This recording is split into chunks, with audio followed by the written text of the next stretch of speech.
संगत जी, ये बात उस टाइम की है जब एम्पायर स्टेट में दिवाली की रात थी और गुरुजी ने एक संगत को अपना एक सत्संग सुनाया। सत्संग कुछ ऐसा था संगत जी, जिसमें गुरुजी ने बताया कि कभी भी उनसे कुछ क्यों नहीं मांगना चाहिए।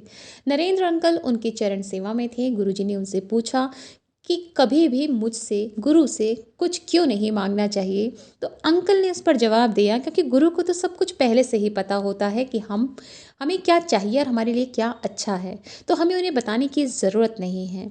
तो गुरु जी इस पर अपना एक सत्संग सुनाते हैं कि एक बार वो मलेरकोटला में थे, जैसे कि उन्होंने ग्रेजुएशन वहाँ से की थी, बीए कर रहे थे वहाँ पर। तो वहाँ पे जो लेक्चरर थे उनके घर गुरु जी रहा करते थे। तरह तरह से उन पर, उनके परिवार पर, उनके आस पड़ोसियों पर गुरु जी ने कल्याण किए, कृपा की और चमत्कार भी दिखाए। गुरु जी जो उनके लेक्चरर थे उन्हें गुरु की कहा करते, और जो लेक्चरर थे वो गुरु जी को गुरु कहा करते। गुरु जी तो ये तक बता दिया करते उन्हें कि कल पेपर में प्रश्न क्या आने वाले हैं और उसमें गुरु जी के कितने अंक आएंगे। तो संगत जी, होता क्या है कि जो लेक्चरर हैं, उनकी जो वाइफ हैं, वो गुरु जी से पुत्र प्राप्ति का आशीर्वाद मांगा करती थी, जबकि उनके एक पुत्री थी। गुरु जी ने उनको यही कहा कि वो उन्हें अपना पुत्र समझ लें, पर वो नहीं मानती थी, जिद पकड़ के बैठ गई थी। तो गुरु जी को उनको वो आशीर्वाद देना पड़ा।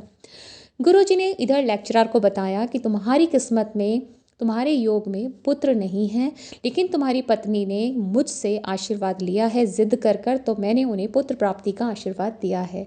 पर जैसे ही वो पुत्र 11 वर्ष का होगा, उसकी मृत्यु हो जाएगी, और ये बात तुम्हें अपनी पत्नी को नहीं बतानी है।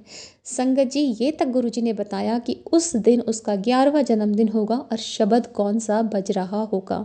संगत जी, 11वां जन्मदिन उस बच्चे का आता है, और जैसा कि गुरुजी ने कहा था वो सेम टू सेम हुआ, वही शब्द भी बज रहा था और बच्चे की मृत्यु हो जाती है।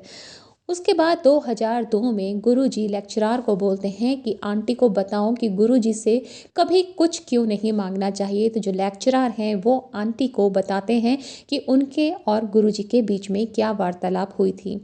गुरुजी लेक्चरर से बहुत खुश थे कि उन्होंने उनका वचन माना और अपनी पत्नी को ये बात पहले नहीं बताई। फिर क्या था, आंटी गुरुजी के पैरों में गिर पड़ी और उन्होंने क्षमा याचना की। तो संगत जी, गुरुजी जब अपनी मर्जी से हमें कोई चीज़ देते हैं, वो परमानेंट होती है, सारे अगले जन्मों तक के लिए हमारे साथ रहती है।